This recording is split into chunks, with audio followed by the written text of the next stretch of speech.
And so you had mentioned, was it gosh, it must have been last week on, was it on Grail Country, the live Probably stream where the thing you that everybody was my moment of fame or yeah, whatever.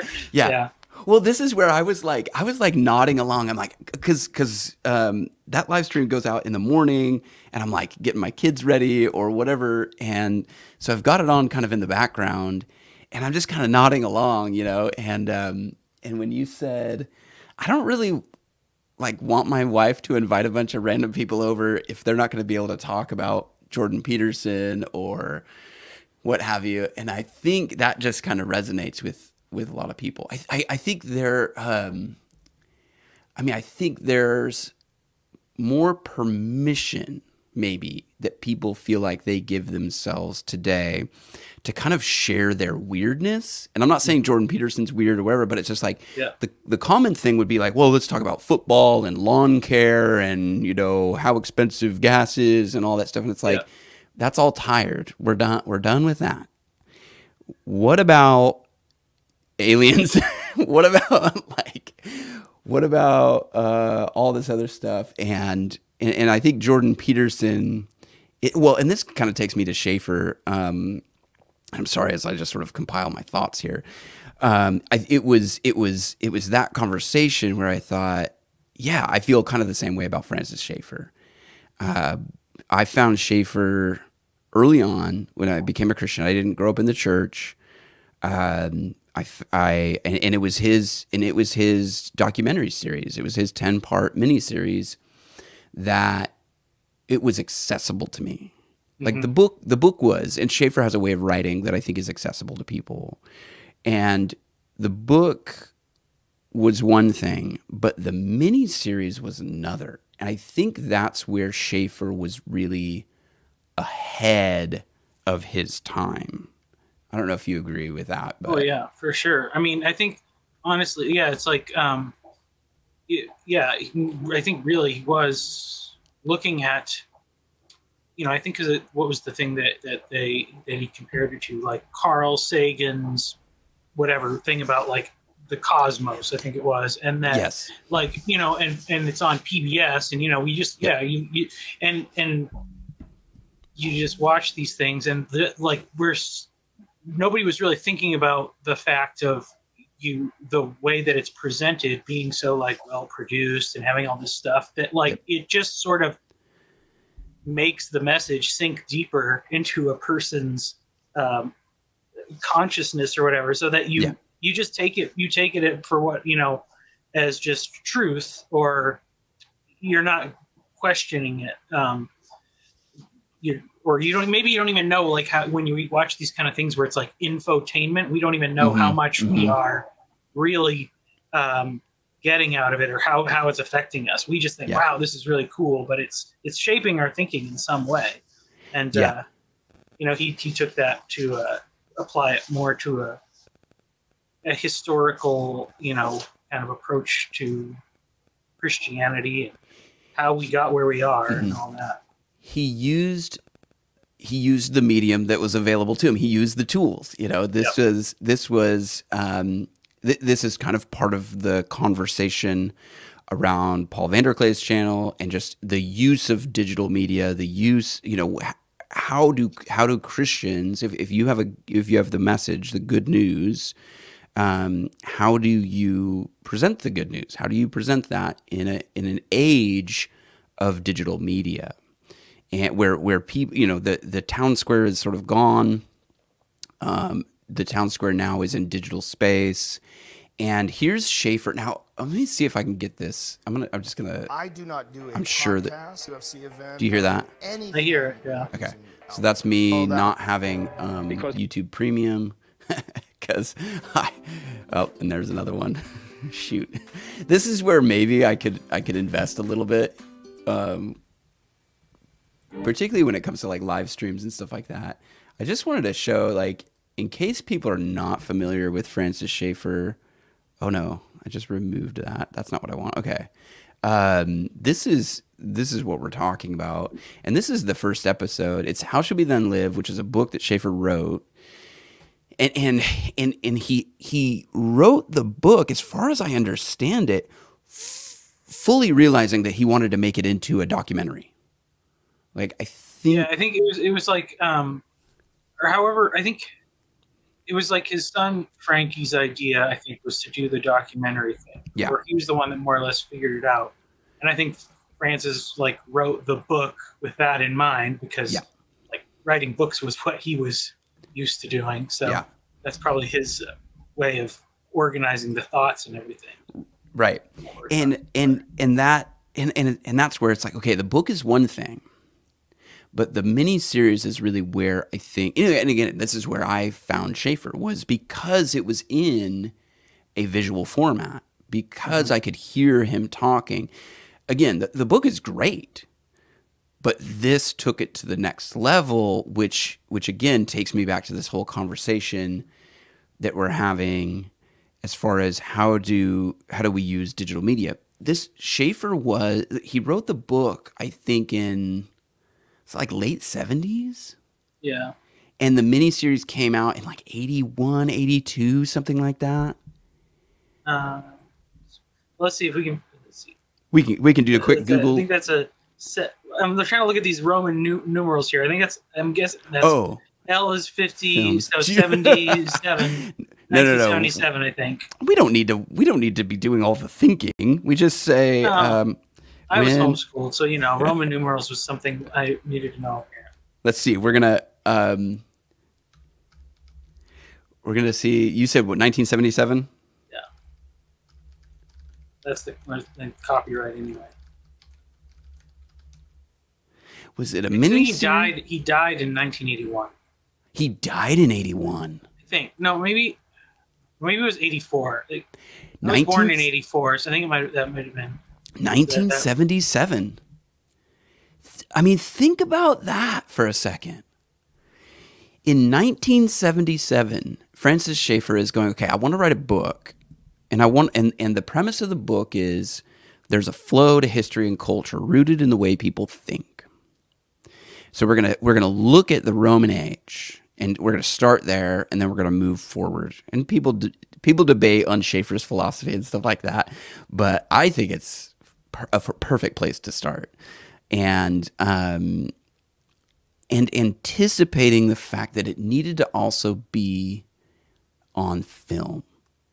To me, in 1977 is, I don't even know what to say. The prophetic is the word that comes to my mind. Yeah. It's like that. He had a prophetic way of anticipating where society was going, when every other person in the church might have, maybe not every other person, but a lot of people in the church probably looked at Schaeffer like, why are you making this film? Nobody's going to watch that. That's so dumb. Just write books. People want, people want to read books. And it's like, yes, people want to read books, but people 20 years from now are not going to be reading books. They're going to be watching TV, and so he goes, and I don't know, maybe we'll play a clip or two of this, because I think it's worth kind of. And I haven't watched this. When was the last time you watched this? So I saw this. I saw it in high school, and and it was like so I was homeschooled. My parents wanted me to be exposed to good Christian-y stuff or whatever. I think so. In 1977, that's the year they got married. So they were kind of like, wow, this was like part of their spiritual formation. Okay. Or Schaeffer, the thinkers associated with it, lots of C.S. Lewis. Yep. It's actually interesting. So Tim Keller helped my parents set up their. They had a college fellowship group and while he was in seminary, he helped them get affiliated with InterVarsity. Okay. He was a seminary student. He came and visited them. So I didn't find that out until I was like way older. But that's kind of funny. But I saw So I saw this, and it was kind of like I just remember thinking like it makes sense the way he went through history, kind of his like his presuppositional kind of approach. It's like, okay, if you believe like if you already know God or whatever, like that's like you have to kind of assume that, and then it's like everything in the world actually makes sense. But if you don't have any sort of foundation like that, you're going to run into some dead end eventually, some consequence of whatever you are believing, and it's going to be destructive. So, and I think what he was able to see as well is that the only reason the sort of secular philosophy was as successful as it was is because they were smuggling in Christian kind of framework. They like almost the foundation, or you know, you could point to something like morality or something like that and realize, okay, you're saying there's no God, but then you're doing philosophy and you're doing life as though there is a God, which kind of again takes me. I really do feel like Jordan Peterson and Francis Schaeffer are in conversation with one another. Obviously, they're not really in conversation with one another because Schaeffer is long passed away. But if you think about what Jordan Peterson has been like, that was his conversation with Sam Harris. He's like, Sam Harris said, "Well, do you believe there is a God?" I think that was what his question was. Yeah. And Jordan Peterson said, "Well, I live as though there is a God." And he was trying to get Sam Harris to understand that that's actually more, I don't know, is that even more foundational, is like, regardless of whether you believe in God, do you live like there is a God? And I think that's where like Schaeffer kind of was pointing, he was taking people to the edge of their presuppositions and saying, well, hold on, you don't get to play these games. If you don't believe in a God, then this is the conclusion that should naturally follow from your presuppositions. Your conclusion is actually a smuggling in of Christian values and Christian thinking. So you're being sort of inconsistent, I guess, in a way. Well, yeah, your beliefs aren't a set of propositions that you say, these are my beliefs, or like a confession or something like that. Your beliefs are the operating system that you actually live your life under. So and then there may or may not be a disconnect between what you say you believe and how you actually live. Right. So. Right. Yeah. Yeah. So I wonder too, you know, on that, you know, drawing sort of parallels between Jordan Peterson and Francis Schaeffer is, Jordan Peterson is accessible to people. And I think that's where, like, because he started doing all these Bible studies, and whether he's sort of agnostic about Christianity or something like that, I don't know. He, what is it? He's accessible to people, and I think in the way Schaeffer was. I think Schaeffer didn't use Christian language. He didn't use Christianese. He wasn't just speaking to the sort of evangelical echo chamber. He was reaching particularly, you know, young, sort of radical hippies, you know, that had been, what were they? Were they just sort of disenfranchised by the church? They were being kind of, because this is really, the 60s was in a way a cultural revolution going on, and a lot of young people sort of abandoning the tradition that they maybe were raised in, which probably most of them were raised in sort of some sort of Christian foundation. So they were rejecting that, and yet finding Schaeffer, because he sort of spoke a different language. I wonder if a similar thing is happening with Jordan Peterson, because he's not like this he's not like this churchy guy who uses churchy language. He's still doing thinking around theology and the Bible and the person of Jesus. And for a group of people that maybe have been kind of similarly disenfranchised by the church, maybe they're looking at Jordan Peterson going, why is Jordan Peterson filling stadiums and churches are empty, right? That's the kind of question that, I don't know, or that's kind of where we find ourselves, which is funny. Well, yeah, I mean, I think that the parallel or whatever that I'm thinking of. You know, and I'm in conversation with my wife about this because we do youth ministry in our church, and you know, like the way I'm seeing it now is like maybe people that are having a lot of these conversations are like already are acting as if like evangelical Christianity is a failed project. In reality, it is not, because it's still the largest like religious group in America, and they are the churches that are having the most impact. But the problem that I see is that it has almost become a thing with a specific like culture and tradition. And so like when I think about the kids that are growing up in this system now, they are like learning a Christian language, and it probably like reassures their parents to hear them talk about things in the same like way that they using the same terms that they're familiar with. But then I worry that there's a disconnect as to like, are we actually talking about and agreeing with the same things? And when these kids get out of that environment, then there's not a correspondence between like the knowledge that they have of faith and Christianity and the way the rest of the world operates, which is, you know, kind of what causes the deconstruction.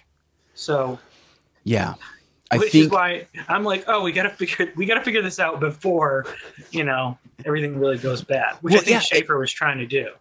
Exactly. He I think I appreciate that sort of context of the evangelical church, because one thing I feel like sometimes I can be too hard on the evangelical church, and part of that is my own feeling of like, okay, you guys deceived me. Like, you guys you didn't tell me the whole story, did you? And I didn't grow up in the church. And my first church, I was with that church for a long time.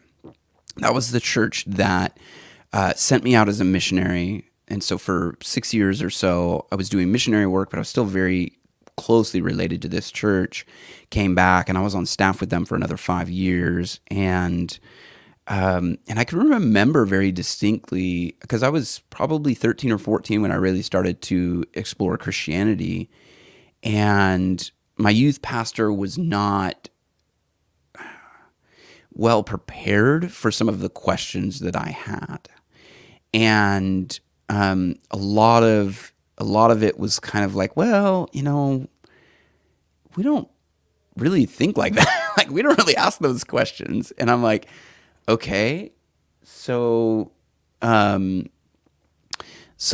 this isn't the place to ask the questions, you know, where is it? And I think that's not entirely true. I think that later on I found that there are churches where you do ask those questions. It was just my specific experience with this one particular church, and unfortunately, I think there are those experiences.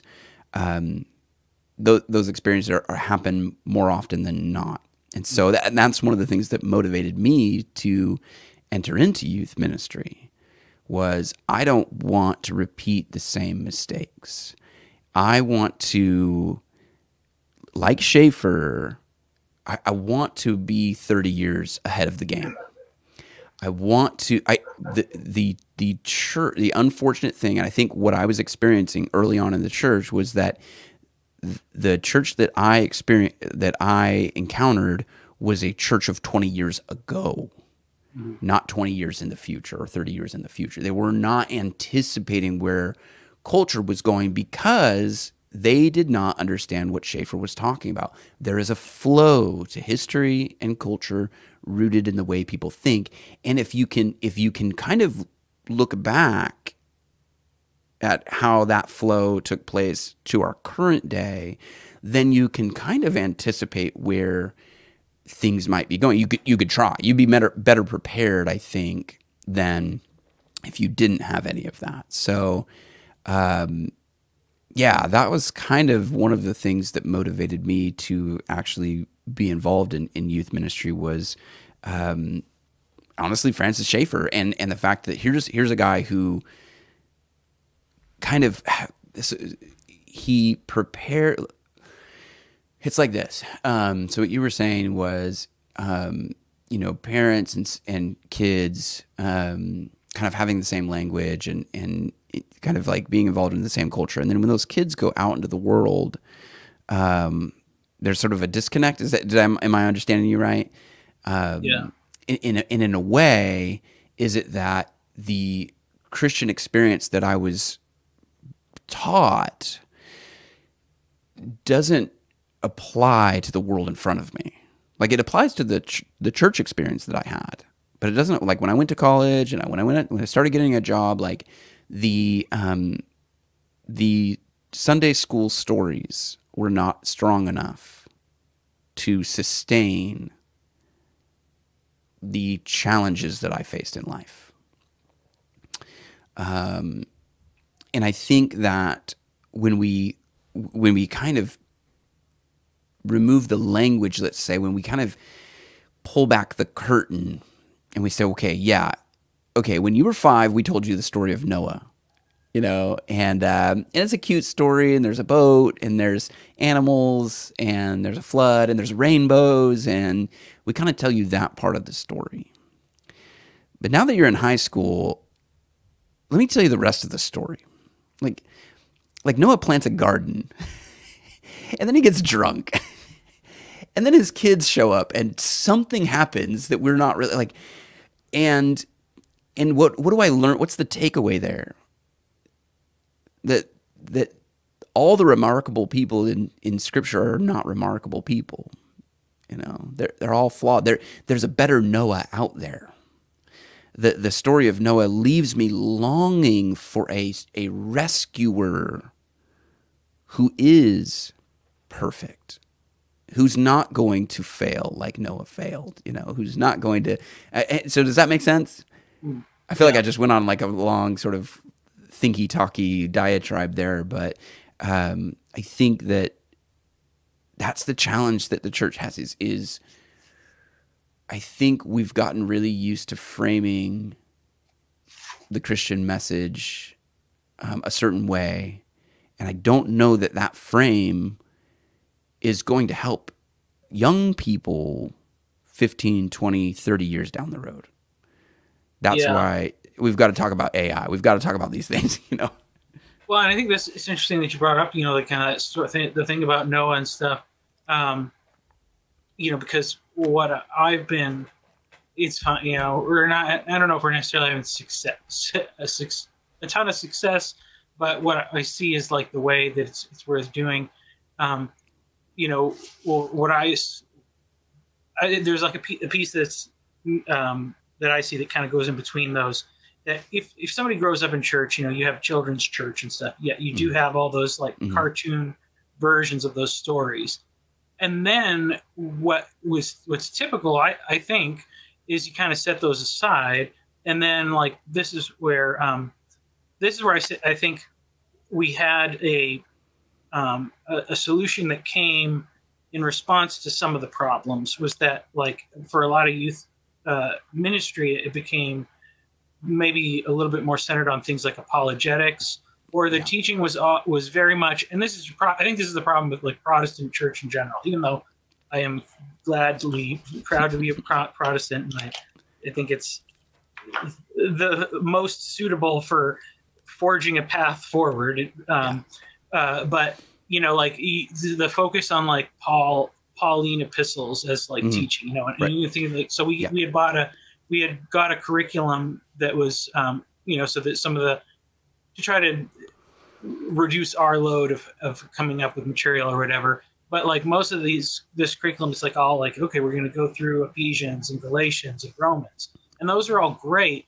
And I think on one sense, like kids can get things out of those because they are answers to questions. It's like direct answers about like things about God, you know. So it's like you say like something like, okay, God is love. How do I know? Because the Bible says God is love.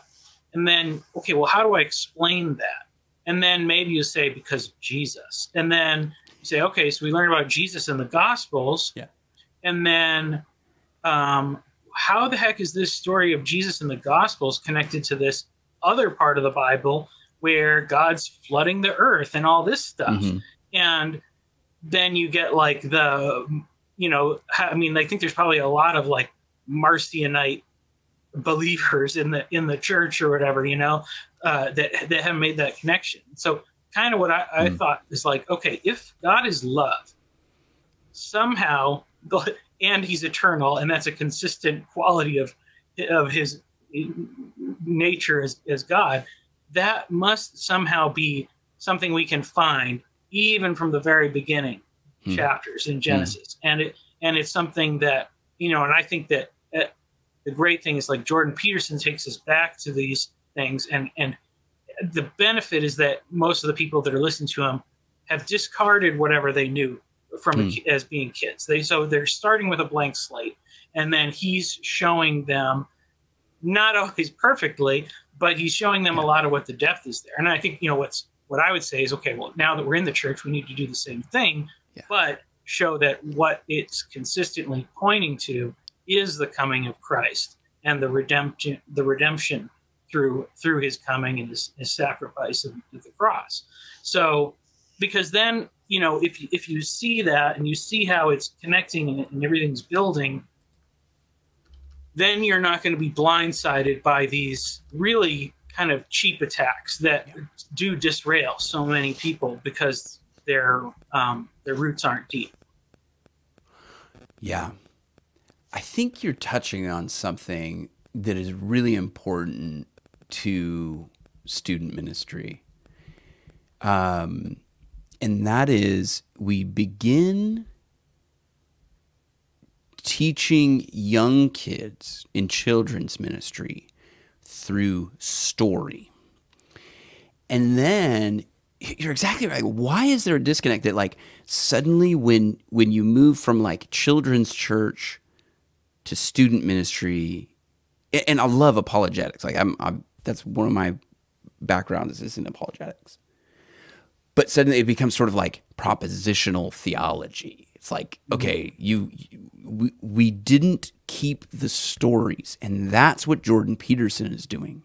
He is drawing people in as he recites these stories and as he thinks about them in a different way, and he sort of breaks the language, and so people are hearing those stories again. Even people that grew up in the church are hearing those stories again with different language that allows them to kind of go, huh, okay.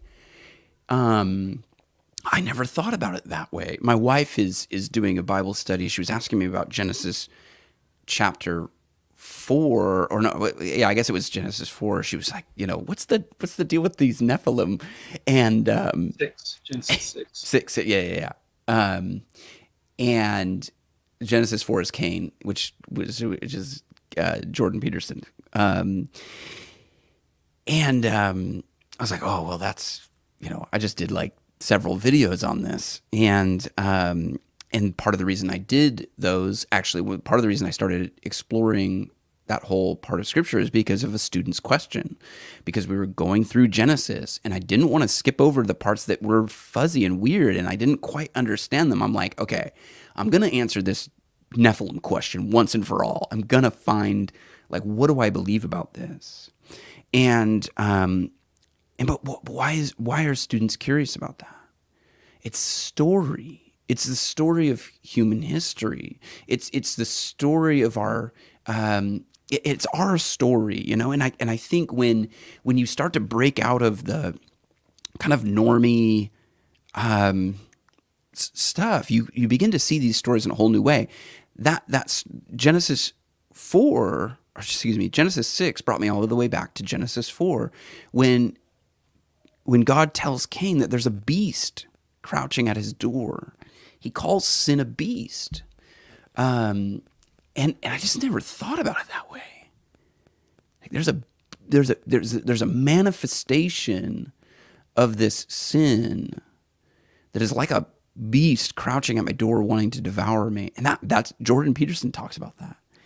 And so I think that the mistake that we've made is we start young people off with story, but we don't carry that story, and it's fine to go into like apologetics and go into sort of more like propositional theology and all that stuff. But the Bible is story, and we can't abandon that. And so I've started to do a lot more.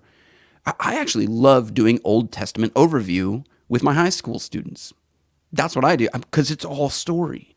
And I learned so much about God, like you're saying, the love of God, like through that story.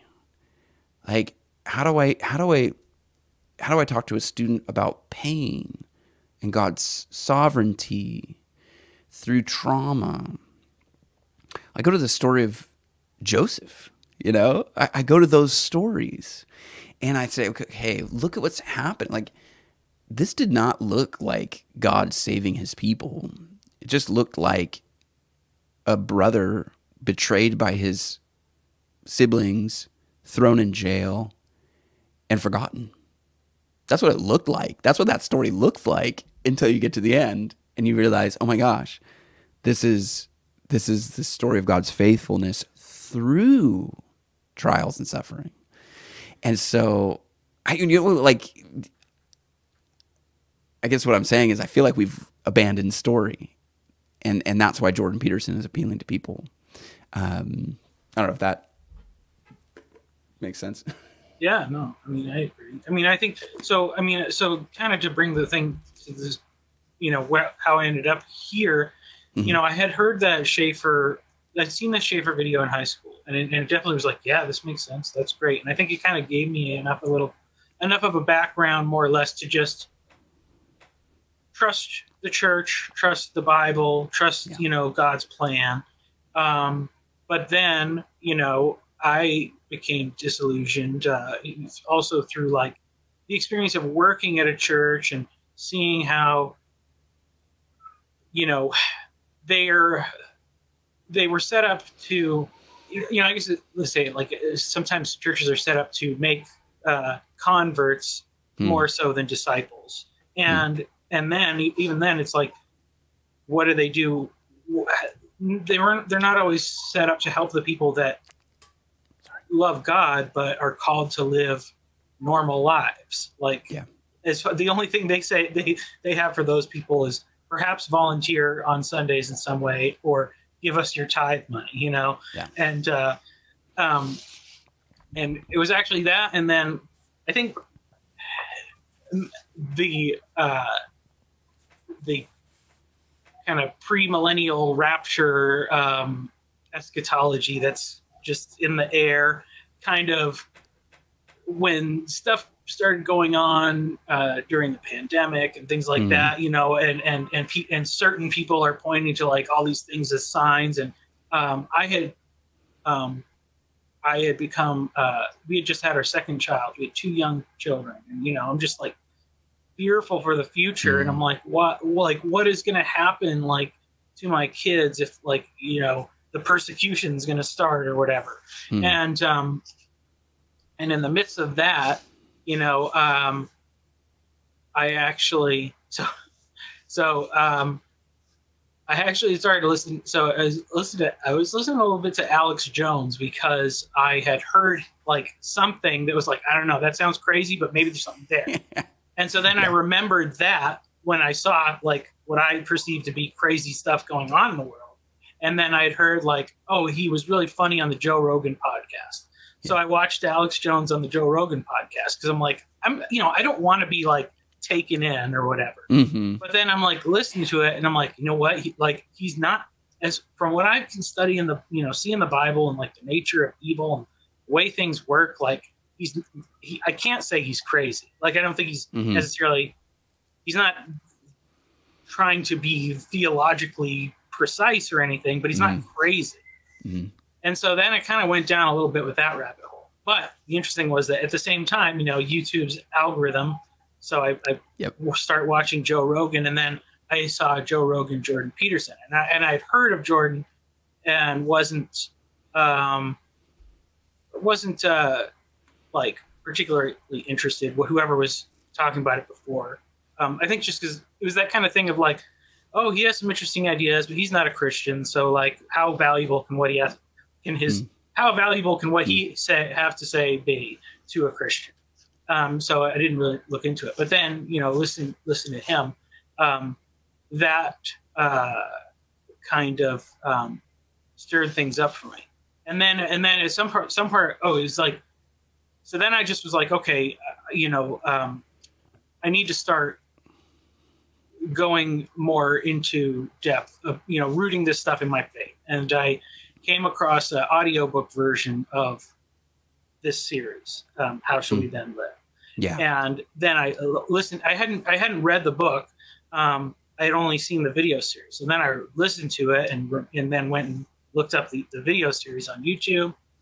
And that's when I started thinking, like, man, Jordan Peterson and Francis Schaeffer, like they're like hitting on the same things. And it's like, but it was like Jordan would say something about like a particular philosopher, and then it'd be like, no, he has to read what Francis Schaeffer had to say about that. Yeah. Because then I went and bought his little three volume one you can get with The God Who Is There, mm-hmm. and Escape from Reason, and He is There, but He is Not Silent. Yeah. So, and then that really fleshes out what he hints at in the video series. Yeah. As far as like a worldview, and so that was one where I was like, Jordan Peterson, and I was like, Jordan Peterson needs to read this book.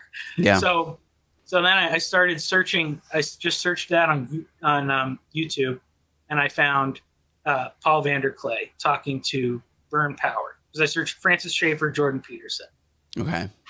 And Burn Power knew him a little bit. Went to LeBray, and so I watched all his stuff first, because he didn't have 9 million videos like, like Paul Vanderklay did. And he kind of it's really great, because he basically did this. He has made this series, like, How Did We Get Here? And he basically is continuing the process of what Schaeffer did in How Should We Then Live? Okay. What's his name again? So his channel is called The Anadromist. His name's Burn Power. Byrne Power. The Anadromist? Yeah. What is that? An anadromist is a fish that swims upstream. Yeah. Okay. So that's awesome. His thing. Awesome. Be an anadromist and swim against the flow. Got it. So he basically did this like a series where he kind of started mid 20th century or whatever. So covered a little bit of the same ground as what Francis Schaeffer covers in the end of the series, but then he kind of went like decade by decade. Got it. Okay, I see. And he's like a big like music historian. So he actually basically he told the story a couple times, but basically he said, like, Francis Schaeffer in his books or whatever, he had like a few pages like about music, and he talked to him and he said, is this like, you only wrote like a few pages of this? And he's like, is that all there is? And he's like, well, that's just a starting point. And he's like, somebody else can go, can take it from there. And so he was like, oh, okay. And so that's what he did. So he really focuses in like the development of different musical genres and stuff, like across the 20th century. So because we're so much closer to the 20th century, that's our recent history. He kind of, he goes a lot more in depth, but it's really good. To me, it was like, that's like it basically bridges the gap from where Francis Schaeffer ended his series until our modern day. That is key. Because I think that I mean, that's what I would want to do. Oh, it's not going to share. Weird. So it doesn't. Oh, it's share this tab instead. That's what I want to do. So that's he's got a whole playlist with PVK. So that's cool, man. That I might have to dig into this. Some of these are nice and long, 2 hour Yeah. long. And I've had a couple of conversations with Byrne too. Okay, One that's on really interesting. one on each of my channels. So Okay, um, how I wanna well, I don't want to get too lost in the sauce, but that's a good tip right there yeah, because I think definitely that something to check out after. yeah, particularly, I've enjoyed the fact that this conversation kind of took us into the realm of youth ministry because that's the underlying kind of emphasis on the Strange Theology channel. It doesn't really come up, but I do a lot of my thinking when it comes to like, okay, where are we going to be in 10 or 20 years, 20 or 30 years? But I actually have another channel specific to student ministry, and I moved recently. I moved about coming up on 2 years, I guess, which is crazy to think that it took that it's been that long. But I basically let that one kind of die off. Not die off, but I just haven't posted anything there in a while. Partly because I haven't felt like I've got my mind around like that. What would it be? Like, I think the reason is that I don't feel like I have anything to share specific when it comes to like student ministry and the YouTube space, and the digital space of like, okay, what would I be sharing here, other than like, hey guys, update on the channel. I've moved, and so I didn't do anything, and then I started this other podcast that kind of like took a lot of my time and attention away from making any sort of student ministry content. But my thinking would be how to bridge the gap to today, because I would love to do something like Schaeffer in like a high school ministry, let's say. And I think you could, but he only brought it up to 1977. And so that's a good foundation to have. How do you then take it from 1977 to 2024? So I kind of feel like he did up to the 70s, and then he skipped and did 2020 in like a prophetic vision. Well, and I think I do want to go through these videos at some point, and maybe today's not the day. But let me see this. There's like a whole playlist of his navigate here. Let's see. I felt like there was there's a playlist. Let's see. Oh, that's not going to work. Yeah, okay. Okay. I don't know, we can play it if you want to play it. Some of it. Well, I was just gonna I was gonna try to find like some of the titles. He starts with episode 1, which is the Roman age. I can get this ad out of the way here in a second.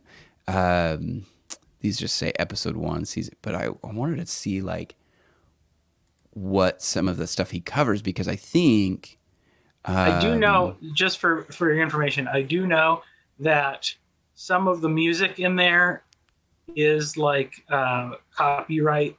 Okay. I've gotten that, like where I had to like mute segments of videos or because of copyrighted music. So okay. That was weird. So you've used this content before, and yeah. So like back when I first started my video, I was putting some clips of these in there.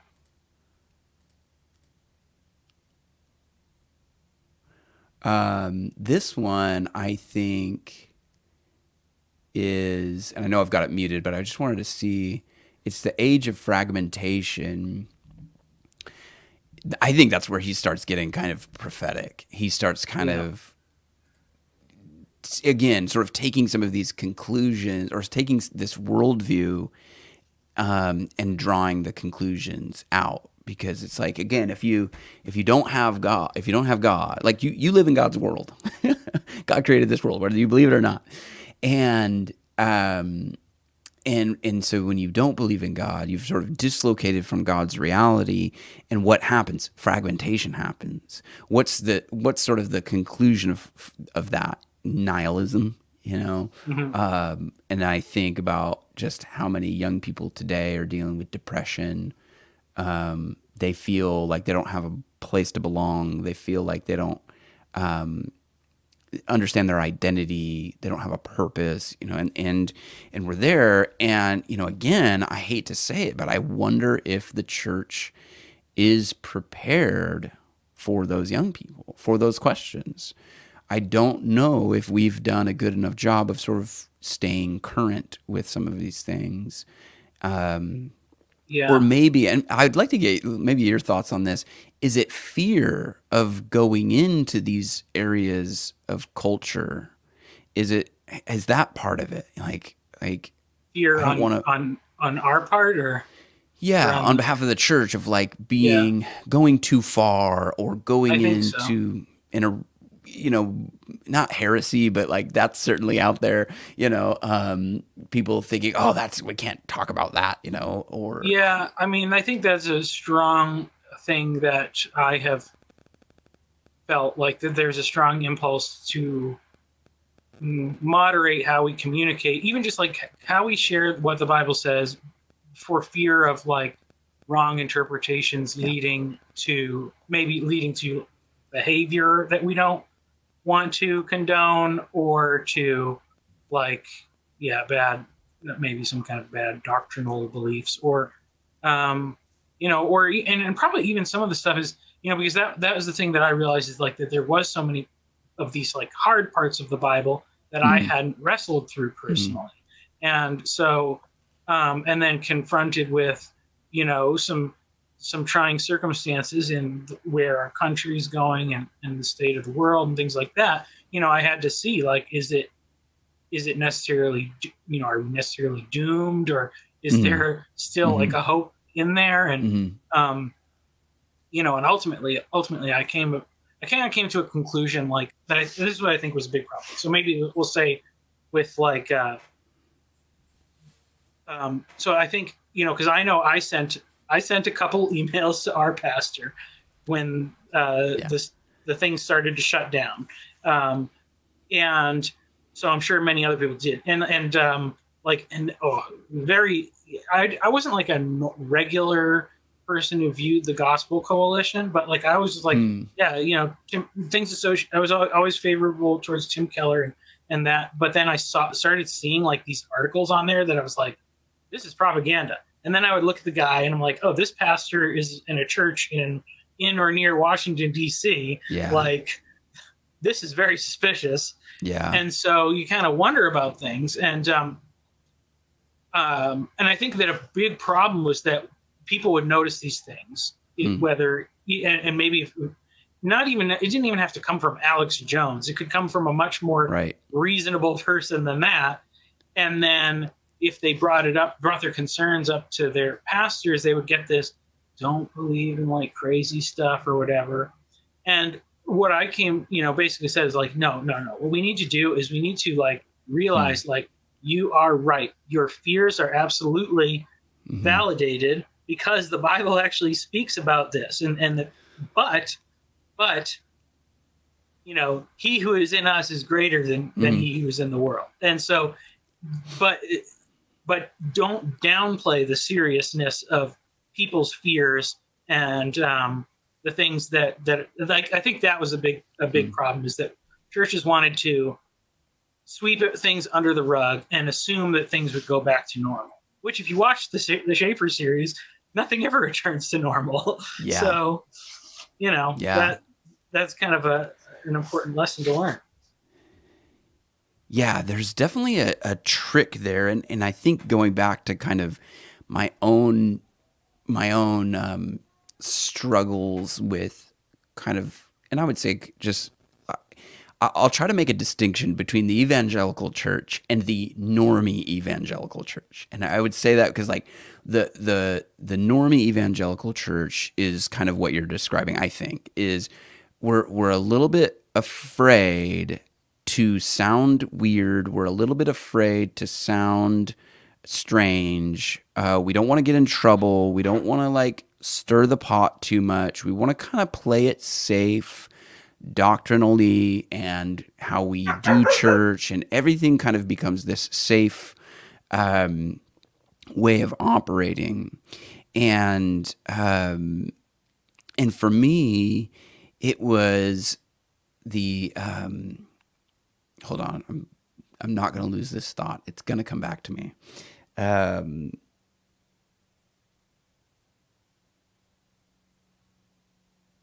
Okay, we were talking about the normie evangelical church, and you were talking about pastors dismissing people's fears and concerns. Yeah. Alex Jones being weird. Okay, this is what it is. What I came to realize in kind of that process of like, why are churches behaving this way? What's really going on? I just realized how much of like kind of reductionist naturalism had been a part of my discipleship within Christian ministry, within Christian church, because as I started to look at the Bible with a little bit more of a I don't know, supernatural is maybe not the right word, but with a little bit more of a permission to view the sort of spiritual side of things. And Michael Heiser really did help me. When I found Michael Heiser, it felt like I had permission to kind of like even consider some of the more strange things in the Bible. Are you familiar at all with Heiser's work? So that was another one that I went like, so, and this is basically me at the height of my paranoia. I said, the only thing I can trust is the Bible. Yeah. Like, and I basically went through and like tried to like search out like everything that I could to do with like evil and like demons and Satan and all these things. And basically it was like made observations of like what, like more or less like what theology we could derive. I didn't realize, you know, and when you, depending on how you search for things, like, you know, in English, you tend to miss a lot in the Old Testament because so much of it is written up as gods. But even still, with what I was able to get, like basically I kind of got a framework of it, and I came to the conclusion that a lot of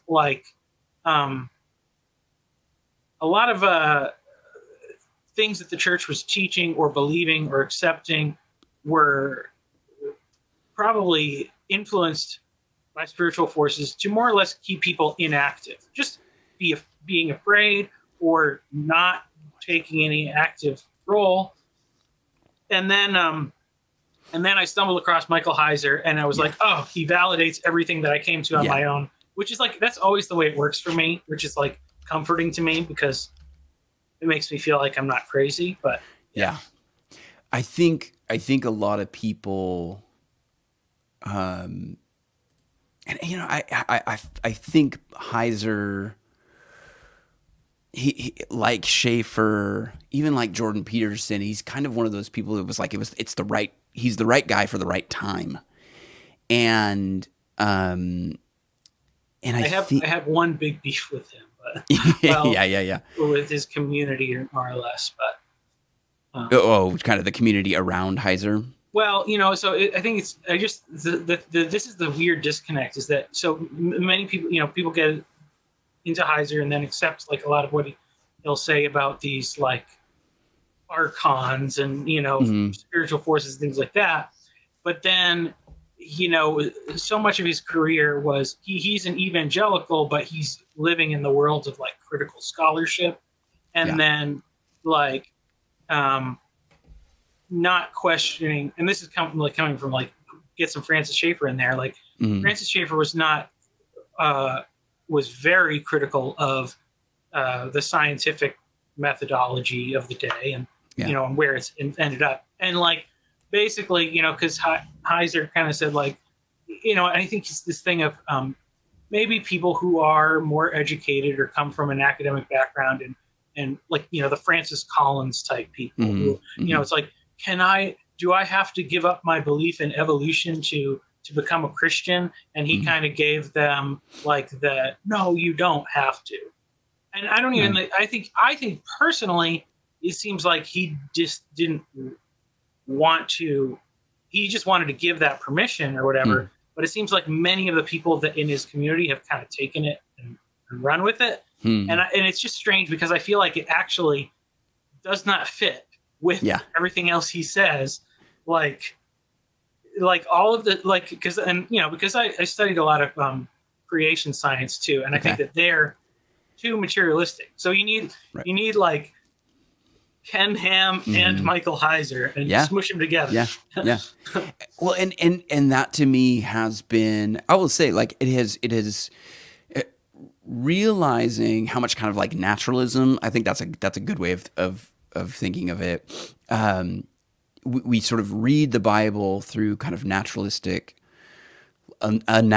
lens. And I think that's where, like, either one, things become confusing, or two, they just become kind of like boring because I can't, like, how does this apply to me? And kind of going back to our conversation about story, it's like, well, there is more to this than I think we give credit when we look at it from just kind of a naturalistic framework. And it's okay to realize, like, what Ephesians 6 tells us, right? That our battle is not against flesh and blood. It's against, let me see. I always feel like I invert them, but against principalities, powers, against rulers of the darkness of the world, and against spiritual forces.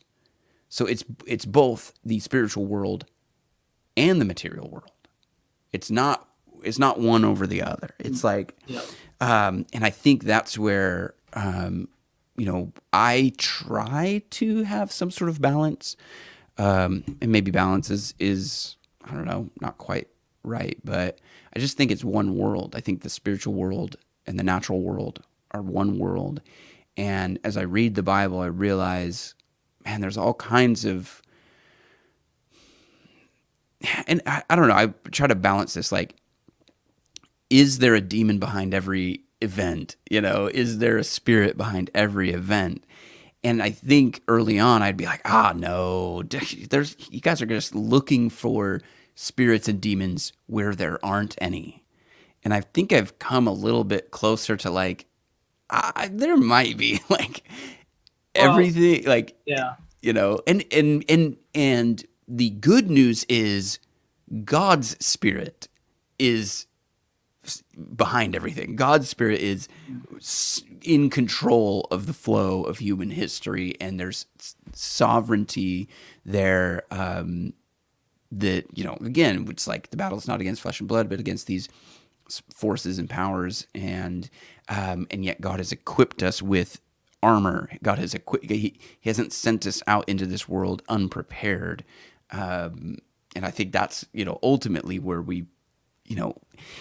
I think if we disregard the spiritual side of things, if we just take kind of a naturalistic look at it, then I think what we're doing is we are undermining what God is actually up to. Like, we're undermining the power of what God is doing, because we're like, well, God's just kind of like, sin is not this beast crouching at my door. Sin is just, I missed the mark, which, okay, it is like that.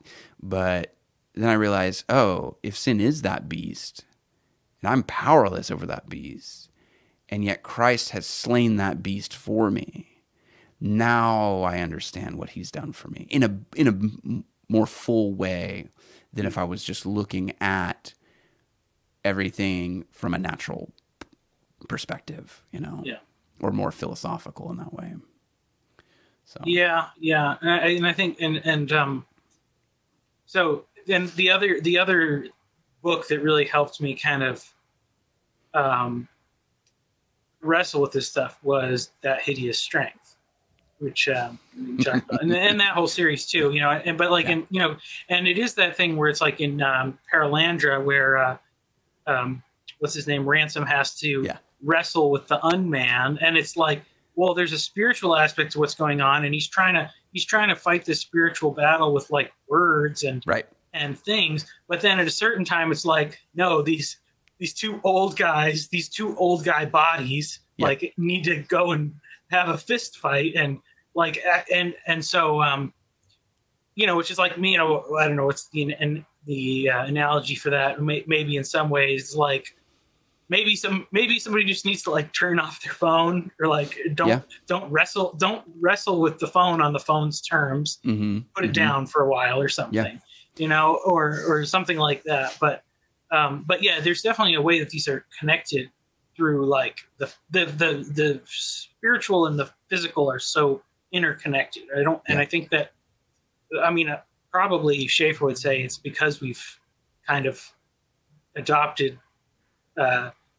Platonic ideas or something, you know, that we even frame it that way, you know. So, but I think recapturing that full picture is something that's really important.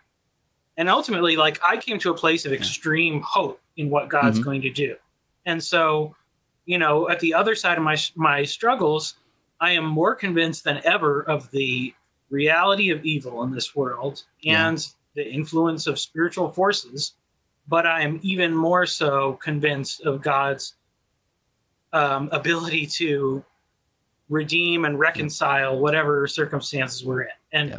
And if we can figure it out, that's great, because then we get to participate in his plan. But his plan's going to come out either way. So, well, and again, that takes me right back to student ministry, because like I want them to know that. Like I don't want students going through my program to go out into the world ill-equipped for the actual reality that's going to face them, you know. And I do think that it's funny, man. Like we have kind of adopted this sort of modern, you know, naturalistic framework. We read the Bible through that. So what we do is we see what Jesus has done. We're like, okay, yeah, he died for our sins. And it's like, okay, what does that mean really? And I noticed this in the book of Revelation, because he slays the beast. Like, it's the blood of the Lamb that overcomes the power of the beast. If you do not have Christ, then you're subject to that beast. Like that beast will have dominion over you. But if you're in Christ, he slayed the beast. Like, it's done. And seeing what Christ has done, and again, through story, I think that has become more and more powerful for me. And realizing that there are, and I don't want to freak anybody out, like, and particularly dealing with young people. It's like, I don't want to just say like, man, the world is like a terrible, dark place. But they know it. Like, they know that it's a terrible, dark place.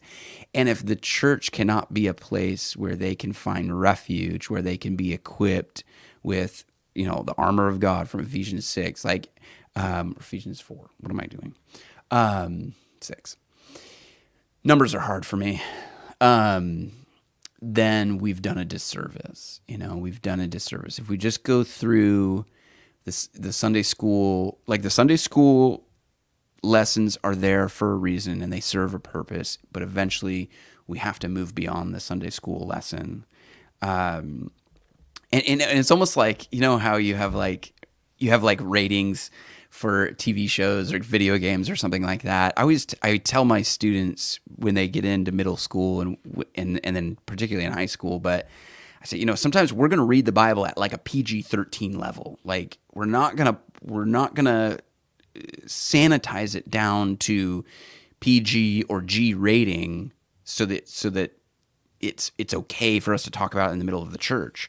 It's going to go PG. It might even go, you know, push the boundaries of PG-13 and the rated R, because it's like, okay, so we're going to go through the story of David, a story of adultery and murder. You know, that's, you know what? I have this like great idea that I wish. So this is connected in that. So we have these terrible Bibles that we use in our youth ministry. They were there, whatever, but they're New Living Translation, which is like, the readability aspect is good, but these ones are bad because like they have like it's like teen life Mhm, mhm, application thing. mhm. And I know I'm super distracted because when I'm trying to follow along when we're reading together, and there's some story about like Susie and her boyfriend are going too far, and it's like, if I'm distracted by that, I'm pretty sure the kids are distracted by that Man. too.